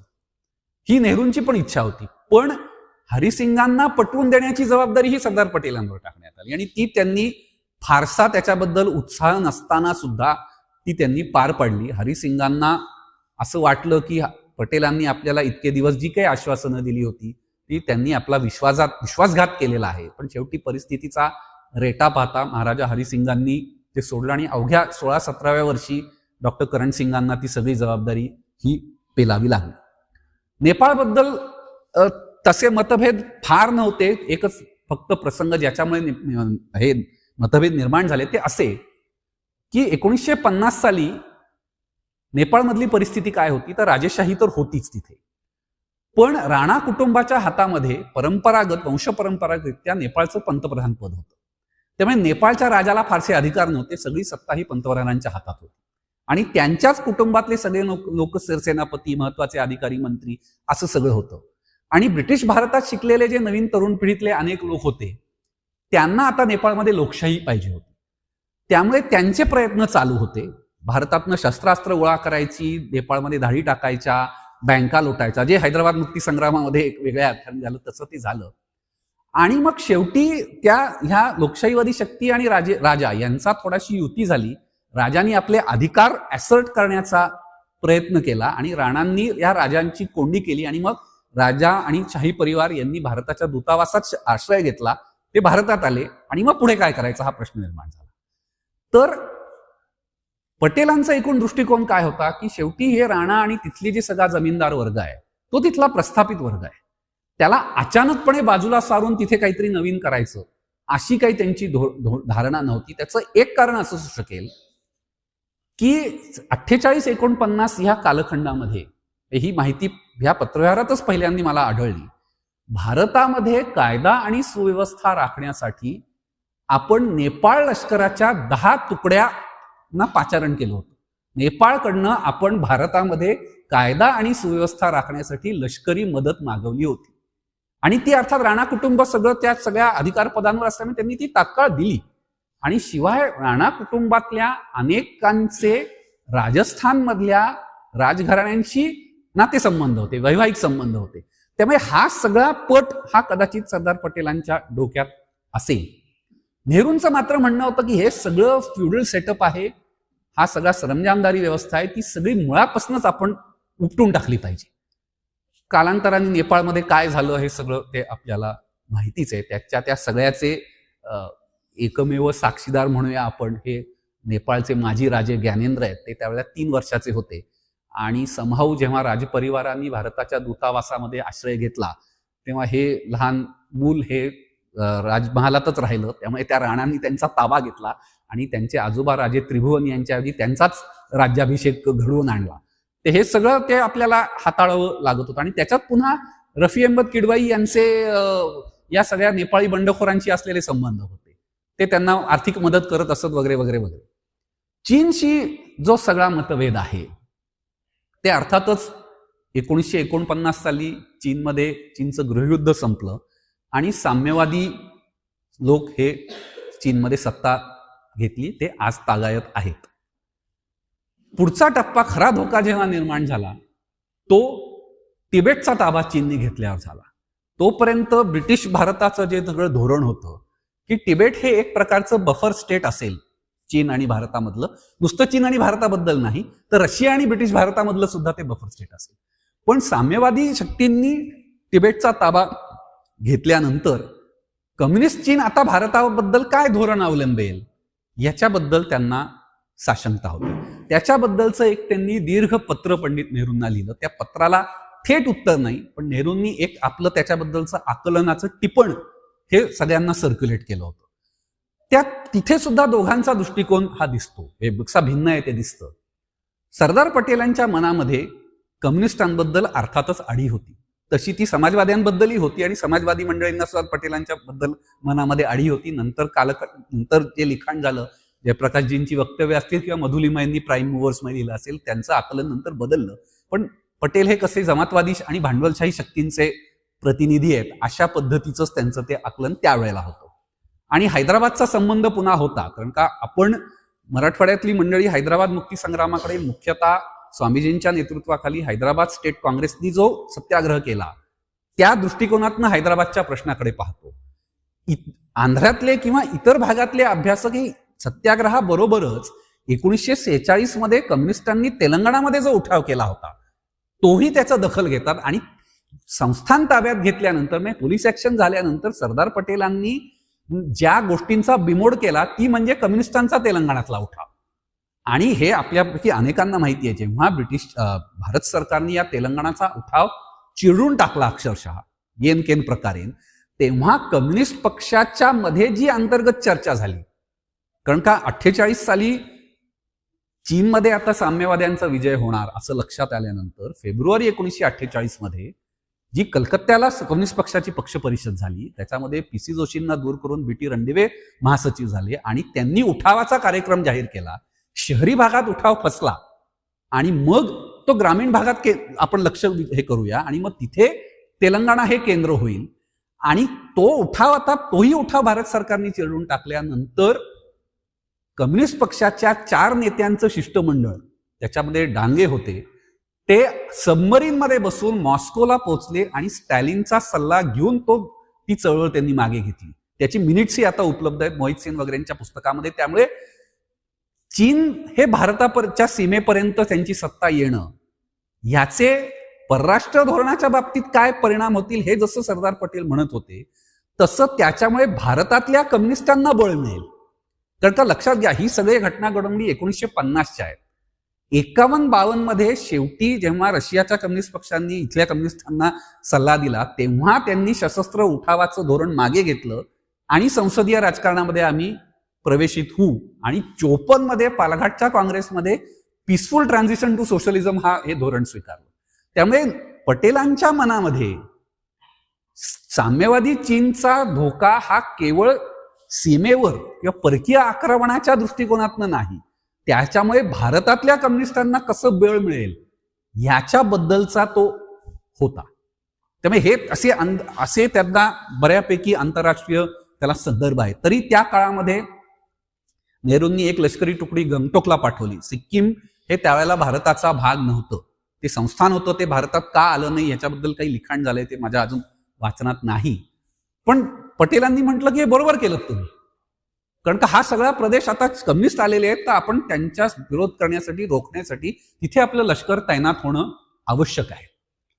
त्या सगळ्याबरोबरच नेहरूंनी जे नंतर टिपण लिहिलं पटेलांच्या या पत्राला एक प्रकारे प्रतिसाद म्हणून, त्याच्यात त्यांचं एकूण धोरण दिसतं की जे काही आपल्याला संभाव्य धोका आहे कम्युनिस्टांकडनं साम्यवादी चीनच्या विरोधात आक्रमक धोरण स्वीकारण्यापेक्षा आपण त्यांच्याशी काही सामोपचारांनी जर आपण घेतलं तर त्यांचा धोका कमी करण्यासाठी आपल्याला मदत होईल.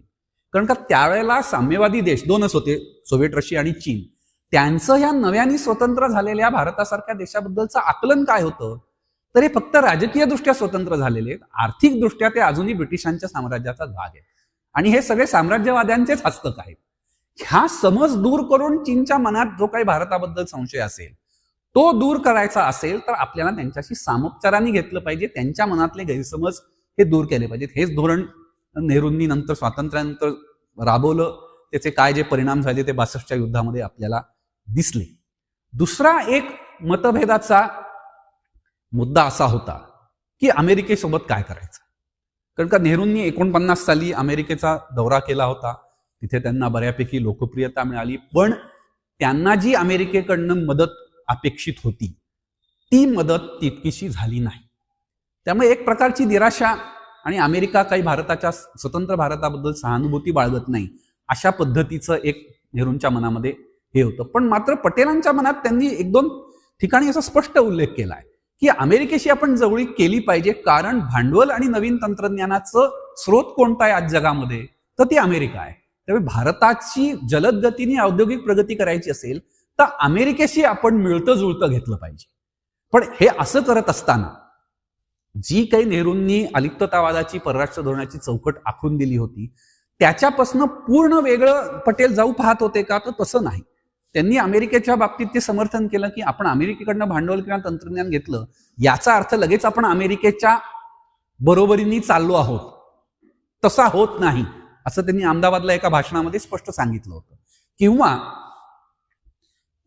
साम्यवादी राजवट चीनमध्ये स्थापन झाल्यानंतर हाँगकाँग हे त्यावेळेला इंग्रजांच्या ताब्यात होतं आणि मग इंग्रजांनी काही लष्करी तुकड्या हाँगकाँगला पाठवल्या आणि हाँगकाँगबद्दल काय धोरण ठेवलं पाहिजे याच्याबद्दल भारत हा नव्याने स्वतंत्र झालेला आणि राष्ट्रकुलातला देश म्हणून पण इंग्लंडचे पंतप्रधान क्लेमेंट ॲटली हे नियमितपणे नेहरूंना त्याच्याबद्दल माहिती देत होते आणि नेहरू ह्याच्याबद्दल काय करायचं याचा पटेलांची सल्ला घेत होते.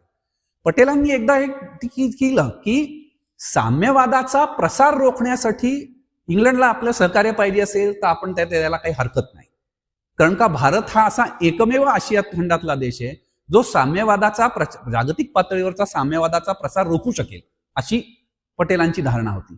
पण इंग्लंड जर आपल्या लष्करी तुकड्या हाँगकाँगला आपलं पूर्व आशियातलं साम्राज्य टिकवण्यासाठी पाठवत असेल तर आपण त्या प्रयत्नांमध्ये त्यांना अजिबात सहकार्य करायचं नाही. ही म्हणजे नव्या जागतिक सगळ्या मांडणीमध्ये अमेरिकेशी चांगले संबंध प्रस्थापित करत असताना फ्रेंच किंवा ब्रिटिश साम्राज्यवाद टिकला पाहिजे असं काही निश्चितचपणे त्यांचं धोरण नव्हतं. तर हे साधारणपणे इतके वेगवेगळे मतभेदाचे मुद्दे होते, ते आर्थिक मुद्दे पण होते. आणि आर्थिक मुद्द्याच्या बाबतीमध्ये जे काही त्यांचे पत्रव्यवहार, आधी उद्योग मंत्री श्यामाप्रसाद मुखर्जी होते, त्यांच्यानंतर हरेकृष्ण मेहताब झाले, व्यापार मंत्री श्रीप्रकाश वगैरे, या सगळ्यांची जो सगळा पत्रव्यवहार आहे त्याच्यामध्ये एकूणच वस्तूंच्या किमती नियंत्रित ठेवण्यासाठी जे उत्पादनावरचं नियंत्रण आणि वितरणावरचं नियंत्रण सरकार लागू पाहत होतं, याच्या पुढे मग याचं उपहासाने लोक उल्लेख लायसन्स कोटा परमिट राज असा नंतर करायला लागले, त्या धोरणाबद्दल सुद्धा पटेल साशंक होते. त्यांचं एका ठिकाणी त्यांनी वैतागून असा उद्गार काढले की जो उठतो तो सगळ्या गोष्टींवर नियंत्रण करू पाहतो, पण आपली प्रशासन व्यवस्था तितकी सक्षम नाही, आपल्याकडे माणसंच नाही, आपण नियंत्रण कशावर आणि किती ठेवणार. त्यापेक्षा उद्योगपतींना त्यांना उत्पादन वाढीसाठी ज्या ज्या सोयी सवलती पाहिजेत त्या सोयी सवलती देऊन त्यांच्याकडनं उत्पादन वाढ करून घ्यावी अशा पद्धतीचा दृष्टिकोन सरदार पटेलांचा होता.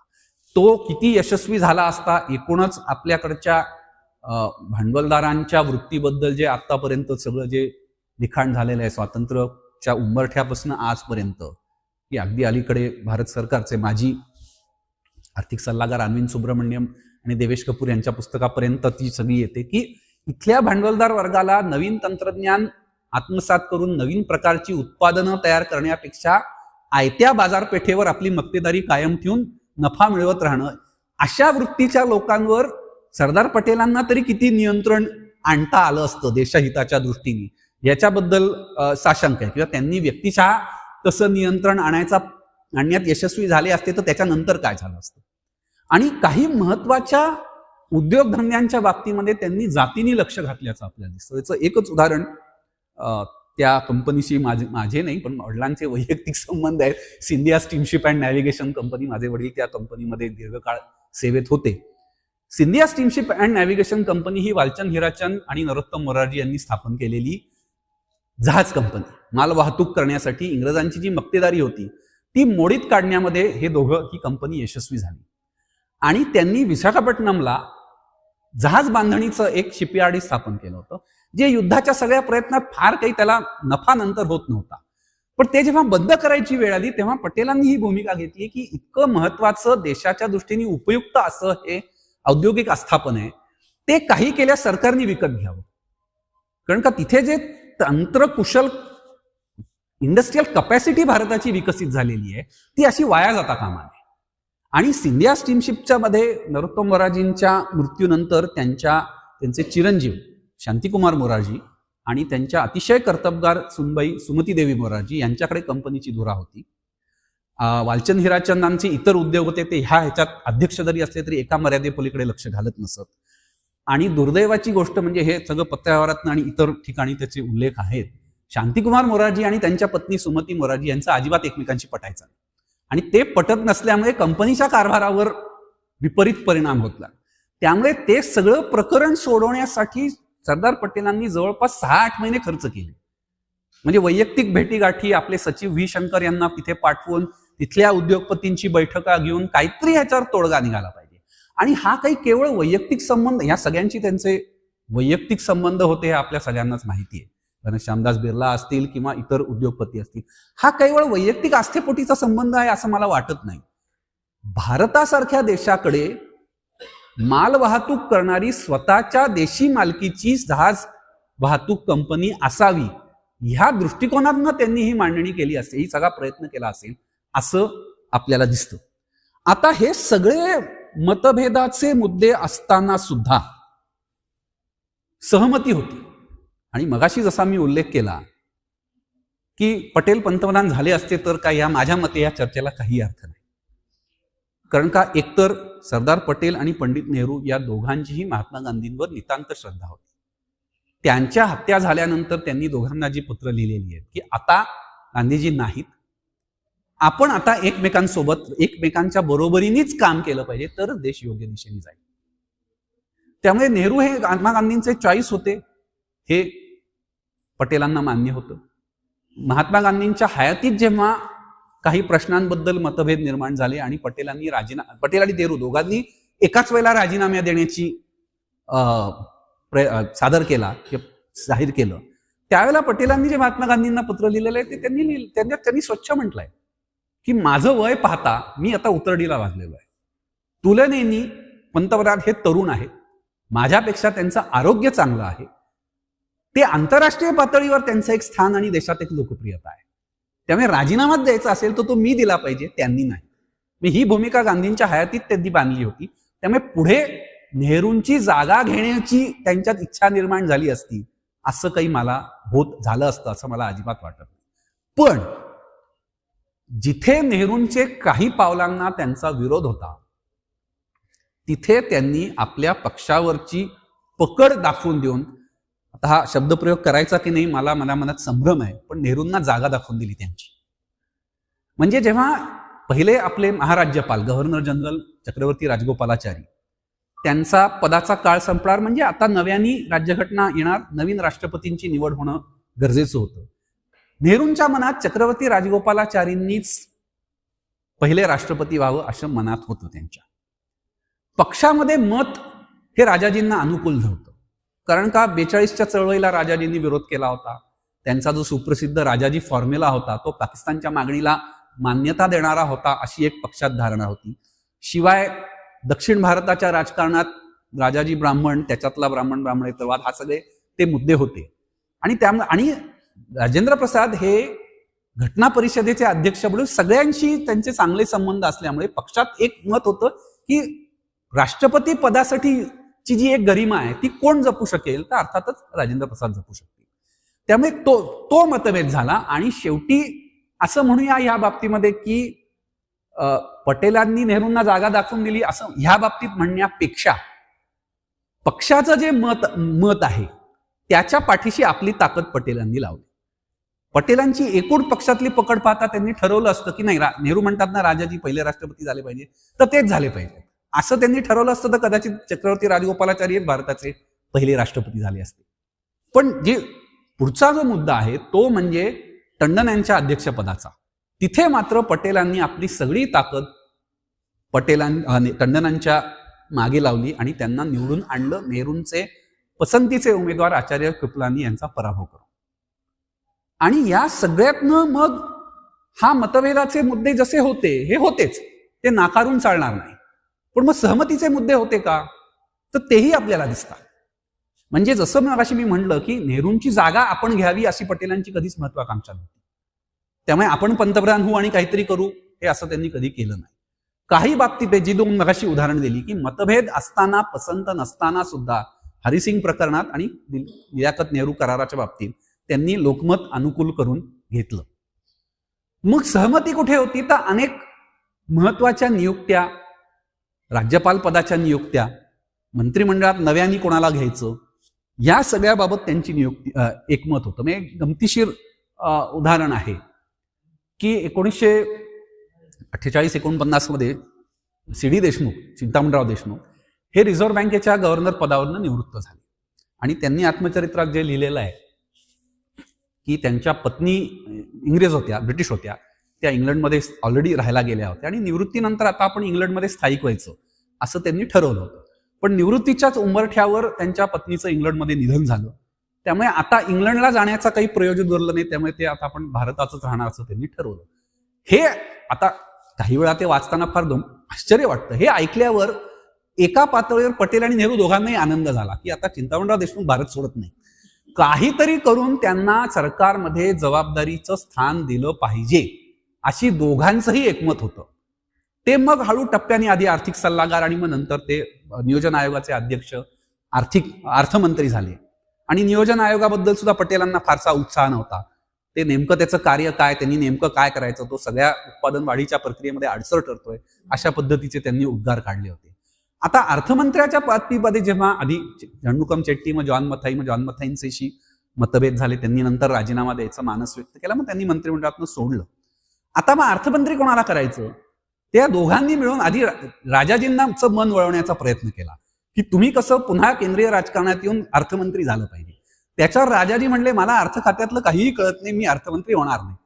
म्हणजे आणि मग दोघांनी मिळून गोविंद वल्लभ पंतांचं मन वळवण्याचा प्रयत्न केला की तुम्ही उत्तर प्रदेशचं मुख्यमंत्री पद सोडून भारताचे अर्थमंत्री होता. तेही म्हणले मला हे अर्थमंत्री पद झेपणार नाही.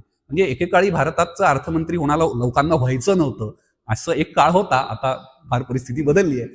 शेवटी मग कोणाला करायचं, तर मग 2-3 नावं त्यांच्या समोर होती. नेहरूंना नाटलं की गोपाळस्वामी अय्यंगारांना करावं. मग पटेलांच्या मनामध्ये गगनविहारीलाल मेहतांचं नाव होतं. वैकुंठभाई मेहतांचे धाकटे बंधू, जे दीर्घकाळ वेगवेगळ्या उद्योग क्षेत्रामध्ये काम करत होते. मग शेवटी हा नको तो नको, हे नाही ते नाही, हा नको म्हणतोय, असं करत करत शेवटी दोघांचं एकमत होऊन चिंतामणराव देशमुखांना ते अर्थमंत्री झाले. अशा काही बाबतीमध्ये आपल्याला असं दिसतं की एकूण देशाचं प्रशासन चालवण्याच्या दृष्टीने काही लोक ही प्रशासन व्यवस्थेमध्ये असलीच पाहिजेत, राजकारणात असली पाहिजेत, याच्यावर त्या दोघांचं एकमत होतं. म्हणजे मतभेद होते. काही मतभेदांचं प्रमाण त्या काळातला संदर्भ पाहिला तर सहमतीपेक्षा थोडंसं जास्तच होतं. पण हे मतभेद एका मर्यादेपलीकडे ताणायचे नाहीत.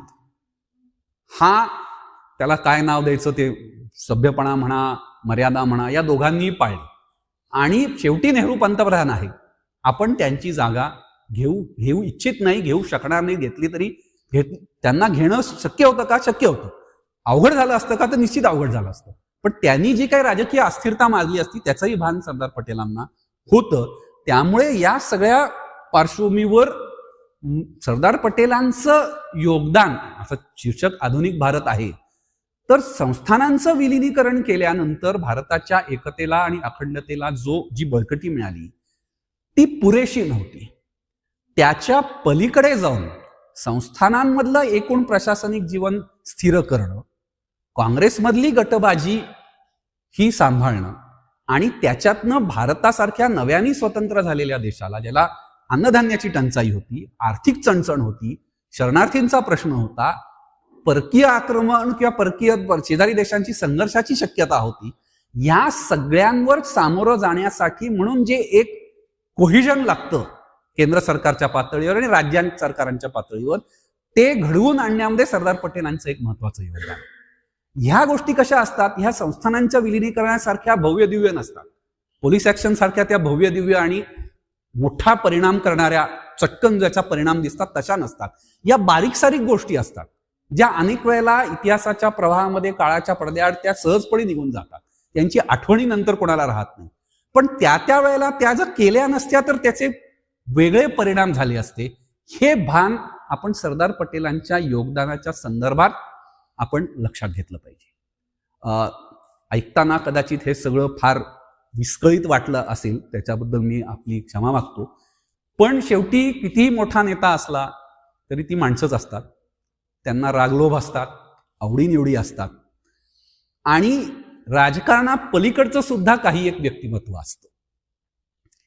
पंडित नेहरूंच्या बाबतीमध्ये हे व्यक्तिमत्व आपल्याला सहजपणे जाणवतं, कारण का एक तर स्वातंत्र्यानंतर सुद्धा ते दीर्घकाळ सत्तेत होते. त्यावेळेला कला, साहित्य या सगळ्याबद्दल त्यांनी वेगवेगळी आपली मतं व्यक्त केली आहेत. स्वातंत्र्यपूर्व काळात discovery of India, glimpses of world history, आत्मचरित्र आणि स्वतःचे विचार मांडणारी लांबच्या लांब पत्र, हे सगळं नेहरूंचं साहित्य उपलब्ध आहे. त्यामुळे नेहरूंचं हे राजकारणापलीकडचं जे व्यक्तिमत्व आहे ते आपल्याला तसं ज्ञात आहे. असं पटेलांबद्दल कोणी म्हणत नाही की त्यांना फार साहित्य, कला, संगीत, नृत्य याच्याबद्दल फार आस्था आणि आवड होती. तो त्यांच्या व्यक्तिमत्वाचा फारसा भाग असला तरी तो त्यांनी कधी दाखवायचा प्रयत्न केला. पण तरी काही पाऊलखुणा आपल्याला दिसतात आणि त्याच्या संदर्भ देत मी माझ्या व्याख्यानाचा समारोप करणार आहे.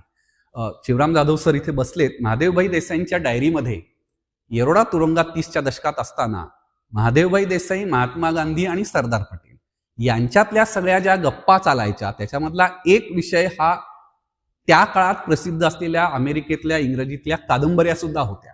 एक तो पुन्हा मला संदर्भ सापडला नाही, पण तर शोधावा लागेल. जॉन स्टाईनबेकची ग्रेप्स ऑफ रॉथ नावाची जी प्रसिद्ध कादंबरी आहे, कॅलिफोर्नियातल्या दुष्काळाच्या पार्श्वभूमीवर ती कादंबरी आहे, त्याच्याबद्दल महादेवभाई देसाई, गांधीजी आणि सरदार पटेल यांच्यात बरीच तास 2 तास चर्चा झाली. गांधीजी हे मोठे वाचक होते, आपल्या सगळ्यांना माहितीच आहे. ती सगळी चर्चा होत असती तिथे. मग वेगवेगळ्या विषयांवर असं म्हणता येईल दुसरं काही करायलाच नव्हतं, त्यामुळे मग हे लोक वाचत असत, लिहित असत, काय काय करत असत. तर या सगळ्या संदर्भात ज्याच्यानी मी समारोप करणार आहे तो म्हणजे 1949च्या ऑक्टोबरमध्ये सरदार पटेल हे हैदराबाद संस्थानाच्या दौऱ्यावर गेले होते आणि संस्थानी खात्याचे सचिव व्ही.पी. मेनन आणि हैदराबादचे मुख्यमंत्री म्हणजे निवडून आलेले नाही, केंद्र सरकारने नेमलेले M.K. वेलोडी, या दोघांच्या आग्रहाखातर ते औरंगाबादला गेले, आता संभाजीनगर, आणि अजंठा वेरूळला त्यांची भेट घडवून आणण्यात आली. त्याच्याबद्दल त्यांनी आभाराचं पत्र वेलोडींना लिहिलं आणि त्याच्याबद्दलचं एक टिपण सादर केलं. आपला वेळ बराच झालेला आहे, पण तरी आपली क्षमा मागून मी ते पत्र आणि त्यांनी दिलेलं जे टिपण आहे ते वाचून दाखवतो. त्याला 2 ते 3 मिनिटं लागतात. हे मी स्वतः वाचून तू वेळ निश्चित केलेली आहे. मी 2 ते 3 हे केवळ बोलण्याच्या ओघातलं नाहीये. ते पत्र असं आहे: on the completion of my visit to Aurangabad, which was mainly designed to enable me to see the beauty and splendor of Ajanta and Ellora, I should like to pay you my high appreciation of all the arrangements that you had made for the comfort and success of my visit. ते आजारी होते, त्यामुळे त्यांची काळजी घेणं हे भाग होतं. I was most gratified to find that these cave masterpieces had been preserved with so much care and in such a fine state. It is a fine record of which any administration could be, and we all should be, proud. I should like you to convey my thanks to all the officers and men at Aurangabad, Ajanta and Ellora who contributed so much to the success of the visit. In particular, I should like you to convey to doctor Yazdani, म्हणजे doctor गुलाम Yazdani हे हैदराबाद संस्थानाचे आर्किओलॉजीचे प्रमुख होते. अजंठा एलोराच्या संवर्धनामध्ये त्यांची महत्वाची भूमिका आहे. My personal thanks for the most interesting and illuminating talks which he gave us while taking us around the caves. आता याच्यामध्ये आडवळणानी का होईना निजाम संस्थानांनी अजंठा एलोराच्या संवर्धनासाठी जे कार्य केलं त्याचं कौतुक सरदार पटेलांनी केलेलं आहे. Please assure him that I have very much profited from them and that I shall try to see that all that can be done for the upkeep and permanent record of this treasures is done.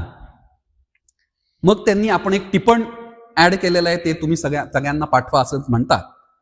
मग त्यांनी रामकृष्ण रावांना काय सांगितलं ते तिथे त्यांनी लिहिलंय, which is very interesting. I have told Ramakrishna Rao during my journey to Ajanta that we must have at Fardapur something like the railway hotel in which we stayed at Aurangabad. म्हणजे टुरिझमच्या दृष्टीने तिथे सोयी सुविधा केल्या पाहिजेत. आणि पुढचं जे अधिक महत्वाचं वाक्य आहे, I found that the rest house there was looked after very well and all that is necessary is to install modern sanitary fittings. This could very easily be done at a comparatively little cost and I think it is worthwhile taking it up. म्हणजे एकीकडे ह्या ऐतिहासिक वारसा हा किती महत्वाचा आहे त्याच्यातलं सौंदर्याचा दखल घेत लगेच तिथे काय सुचलं तर कुठल्या सोयी सुविधा केल्या पाहिजे. आणि हे जे टिपण आहे तेही तितकंच महत्वाचं आहे. Yesterday and the day before I was privileged to see the beauty and splendor of Ajanta and Ellora. The grand religious spectacle of both the sets of caves, their great artistic and architectural merits, and the historical and sociological interest which attach to them have all impressed me profoundly. While every care and attention is being bestowed on the upkeep and maintenance of these caves, and all that is possible is being done to make the visit to these caves as comfortable and attractive as possible, I feel that a very real effort should be made for the preservation of these monuments for the purposes of study, research, and record. I found that while select photographs and plates of sculptural and artistic interest have been taken and were being preserved, there was no connected or serial pictorial record of these gems of art. Such a record would be most valuable not only with a view to preserving these records for the future in the event of any unfortunate natural calamity, but also to facilitate historical, religious, artistic, archaeological, sociological study and research. हाच मुद्दा जेव्हा 49 सालीच पंडित नेहरू इंडोनेशियाच्या भेटीवर गेले होते तेव्हा हाच मुद्दा त्यांनी तिथले आपले राजदूत पी सुब्बरायन आणि नेहरूंकडे मांडला होता की आपले आणि इंडोनेशियाचे जे प्राचीन काळापासून सांस्कृतिक संबंध आहेत ज्याच्या खुणा आजही आपल्याला दिसतात त्याचा अभ्यास करून एकूण जागतिक राजकारणामध्ये इंडोनेशिया आपल्या बाजूनी कसा येईल आणि पाकिस्तानच्या प्रोपगंडाला कसं थांबवता येईल याच्यासाठी आपण प्रयत्न केले पाहिजे. म्हणजे हे एका अर्थाने त्यांचं विस्तारच आहे. My own view is for whatever it may be worth, हे स्वतःकडे कमीपणा घेणारं का वाक्यांश आहे मला माहित नाही, that a complete film record of the paintings as well as the sculpture of these caves should be taken and preserved. The record may be in color as well as in black and white in one connected series. A number of copies will be necessary for purposes of storage, for study and research in all India libraries, museums and the National Archives of India. The negatives will also have to be very carefully preserved. As it is, both man and nature have committed many an act of vandalism. In spite of our best efforts, this will continue, though to a very much reduced extent. The film records which I have suggested will also enable us to review the results of our efforts at preservation and to take appropriate measures as a result of our constant vigilance. From all these points of view, I think the suggestions which have occurred to me deserve very prompt and serious consideration. I would like to be glad if the Director General of Archaeology were asked to take up this matter very early. शेवटचं वाक्य फारच interesting आहे. I know it will require considerable expenditure, but I should like to know how much it will cost so that I might be able to tap private philanthropy for this national service. धन्यवाद.